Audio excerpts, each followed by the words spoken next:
Hello folks, this is Gary here from Movie Hooker, and for this video I want to talk about this new zombie-like movie that we have from Taiwan and written and directed by Rob Jabez, a Canadian filmmaker. That film is called The Sadness.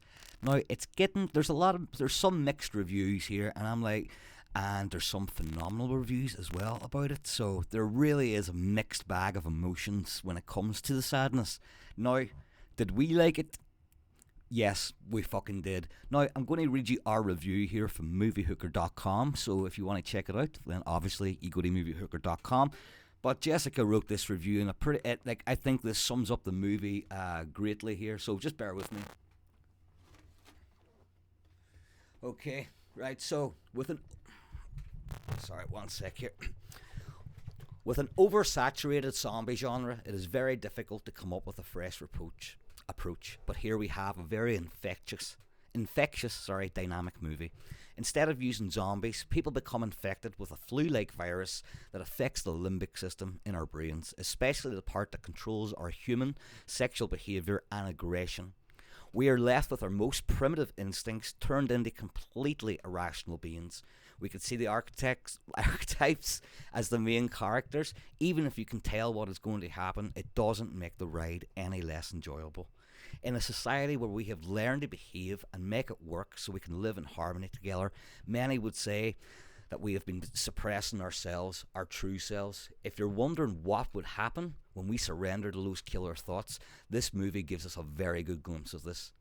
All the characters are reduced to their basic instincts, but they're intensified by a million. It's complete fucking chaos. I just added that bit in.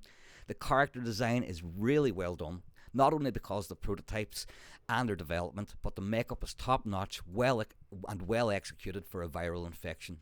They are humans that have lost their humanity, not the living dead, and we can see that. The story is easy to follow. There's a virus. It's called the Alvin virus, and it's changing people, making them to succumb to their dark side, torturing, killing, raping, and sometimes even eating people. We have a couple, Jim and Kat, who happily live together. She has to go to work, and they are separated when all hell breaks loose. Now Jim has to go and rescue Kat while both of them try to survive, especially Kat, who has her stalker who wants to rape her and kill her. A scientist tried to warn them, but no one listened, and the virus spreads dangerously fast. There are a few nods to other horror movies. I'm going to get into this in a little bit more detail now in a second. One's in particular a Serbian film, and no, it's not the baby scene. We also have Irreversible, Mayhem, Kansan, and Train to Busan, just to mention a couple. This is a very graphic film. It depicts sexual violence, torture, and gore. I highly recommend, and yes, we do, I fucking want to reiterate that, I highly recommend not watching this with your children, even if they are teens and love horror.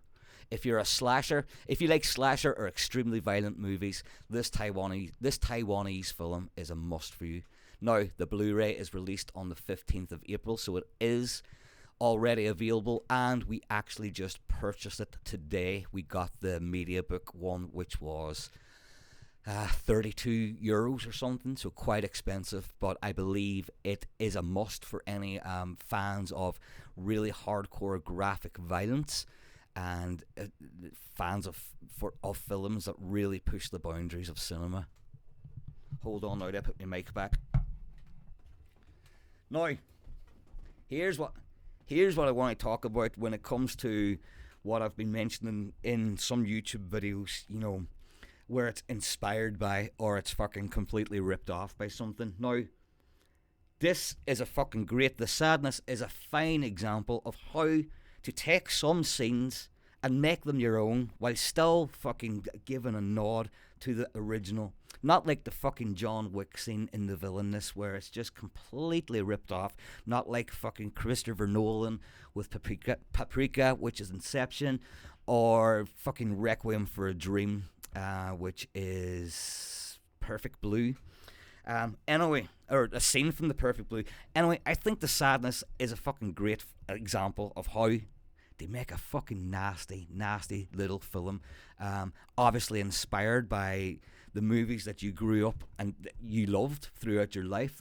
Most of those are pretty hardcore, violent movies, especially like Irreversible, which we all know for the really fucking unnecessarily long rape scene and the phenomenally shot fucking fire extinguisher scene,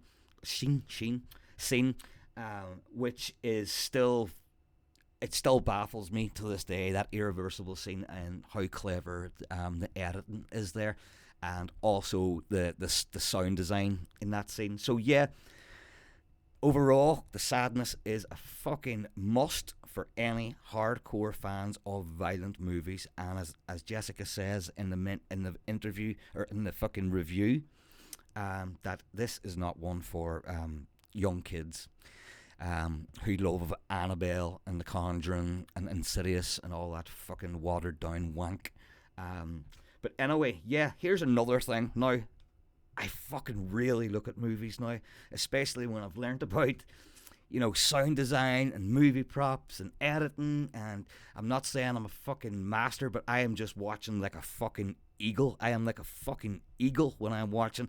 And I did notice a little fuck up in The Sadness, and no one else seems to be talking about it. So Rob Jabez, if you are listening to this, I highly doubt you are, but if you are, I want to get an interview with you.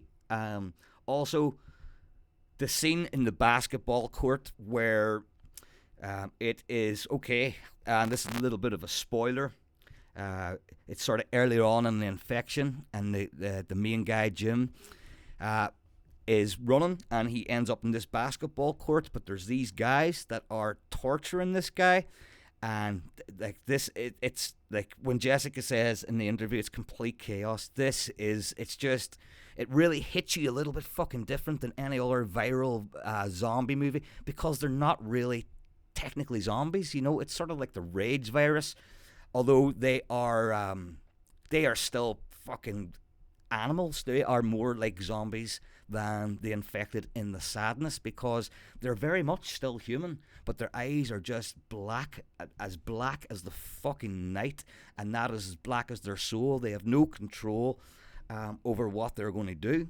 So in this basketball court, these bunch of school kids are beating this guy to death, and they're wrapping their fucking they pick up this large piece of barbed wire, and they start to wrap it around this the basketball net, the pole on it. Then they lift the guy who's like fucking Jesus, he's been beat to near death already. His eyes are all swollen over, and they lift him, they spread his legs, and then they fucking run and hit his fucking balls off the barbed wire in between the post. I was just like, oh my fucking god, I love it, right? Because it's just like, what the fuck? And we don't get enough movies that push those fucking buttons now. So I was like, this is great. So anyway, Jim fucking jumps in, tries to save the day. No, sorry, before that, the guy's sitting there after they hit his balls off the pole. And yeah, one of them hits him in the head with a baseball bat. Now, if you fucking watch that, the baseball bat flops. It's a big floppy fucking baseball bat, obviously made of foam. So I had to keep fucking rewinding it. And yeah, it definitely is a little bit of a fuck up. And if that had have been me, I don't know, I would have, maybe they just didn't pick up on it in the editing thing, and it's only for like a split fucking second, but I noticed it, and I thought it would have been easy avoidable, just using like a cutscene and a sound effect of a fucking bat hitting the head. But apart from that, I loved it. It has, yeah, it's one of the most fucking daring films I have seen in a while, and I welcome it. I have no idea, like, listen, sorry, I have to go back to that scene again. So Jim fucking, after they hit the fucking guy with the floppy baseball bat, Jim jumps into the basketball court, and he's like, I'm going to fucking save this dude. So he starts fucking beating all the school kids, and fucking, he scares them all away. He kicks them in the chest and fucking beats them up badly. Then he's all right, I have to run to this guy who's just been fucking completely fucking sexually fucking abused in the most violent way possible, and is sitting in his fucking underwear, which is just completely soaked in blood, and his eyes are all swollen over each other. He's got cuts and gashes all over his body. And then Jim bends down and goes, I don't know, he's like, "Are you okay?" And the guy turns around and goes, "Why did you stop them? I was about to blow my load." And I was like, oh my fucking God, you didn't go there. But yeah, they did, and I fucking love that as well. And you might be thinking, yeah, I'm a sick son of a bitch, but any of my friends will be able to fucking confirm this. I have been like a horror fan since, like, I don't know, man, 1986, when my grandmother used to rent me out Return of the Living Dead Part 2. It was always Part 2, and that was the only horror movie that I got. So anyway, I spent 17 years working in movie stores as well, and I've been doing Movie Hooker since 2013. So I am fucking obsessed with horror, and I became obsessed with foreign horror because, yeah, it pushes the boundaries. It's not watered down for like a Western audience and full of stupid fucking jump scares. I can still respect The Conjuring. I can still respect Insidious, and I can't respect The Nun, I'm afraid, or Annabelle, because they're fucking shite. Terrible, terrible, terrible films. But to me, like, I respect them because they're still micro budget in a way, in comparison to, say, like fucking Marvel or whatever fucking cinematic fucking wankery is out there.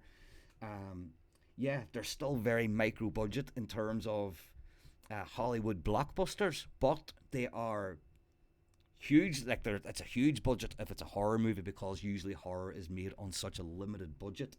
So I can totally respect all that universe of The Conjuring and stuff for what it's doing and keeping the box office alive. And same goes for Marvel movies. They are still pulling in fucking millions. I think fucking that last Spider-Man pulled in like 256 million. That's just off the top of my head. I'm not too sure if it's right, but was something like that. So if you've got superhero movies pulling in 250,000, each to their own, but to me, it's not.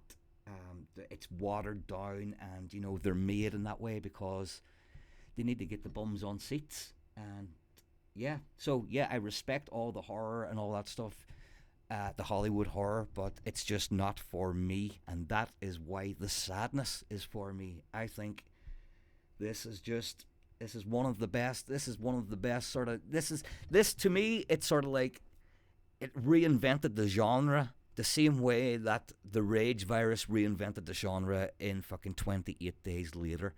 And that's it.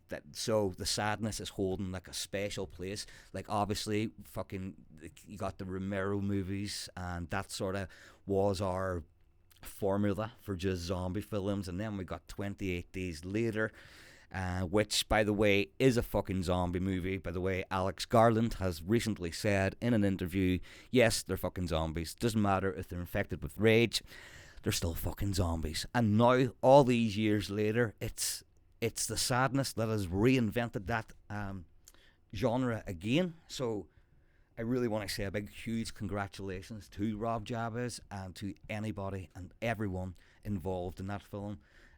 Thank you for opening my eyes again and making me feel like disgusted. And yeah, watch out for floppy baseball bats the next time, man. Thanks a million, guys. And yeah, you can now go and you can buy The Sadness on Blu-ray. As I said, we just purchased it. We've just purchased this morning, and there's a beautiful edition there if you're like a collector, and it's got like a media book full of fucking gorgeous high-res pictures and stuff. So yeah, it's important that we support this as well, because I'm from Derry in Northern Ireland, and I can guarantee you fucking now that they're not going to be fucking showing the Sadness in Brunswick Movie Bowl or the Omniplex Strand Cinema, because they'd absolutely shit themselves if they put that sort of movie on in there. And that saddens me. There, do you like that wee play on words as well? Saddens me. So I think it's very important that you support this filmmaker and buy his movie. and or rent it or do something. And if you rent it, then tell people about it, and yeah, spread the word of the sadness, I guess, because it is one twisted motherfucking movie. And guys, thank you very much for listening to this. And yeah, I just thought I would give you all my thoughts on the sadness. Sorry guys, you all thought I was done there. You're about to hit stop. Go thank fuck that video's over, but it's not, because today is the 12th of May. I recorded that last bit a few days ago. Now I have some friends over from Germany keeping me company at the minute, and I thought I had to come on and get this uploaded because the 12th of May is a very special day, and you want to know why? Because The Sadness just got released on Shudder. Now, even if you aren't a member of Shudder, it is only $4.99 per month. Now, The Sadness is worth twice that to pay on rental. And not only has it got The Sadness, it also has a lot of fucking really, really good movies on there.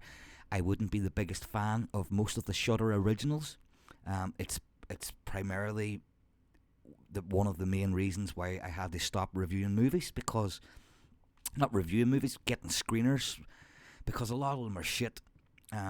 Each to their own. But I do not like shitting on people's movies, even if I don't enjoy them. And we are called Movie Hooker because we want to hook you up with something to watch, not because we want to shit on other people's movies. Now, there is films, obviously, with exception to that rule, and they're just absolutely so fucking bad that you cannot find a good word to say about them. But I can highly recommend. You will love The Sadness if you're a fan of extreme cinema. And so yeah, it is actually on Shudder right now as we speak, the 12th of May, and it's only $4.99 per month. So get on it, and please let me know what you think. I'd really, really want to know. Okay, that is me definitely signing off now. Until next time, guys. Bye.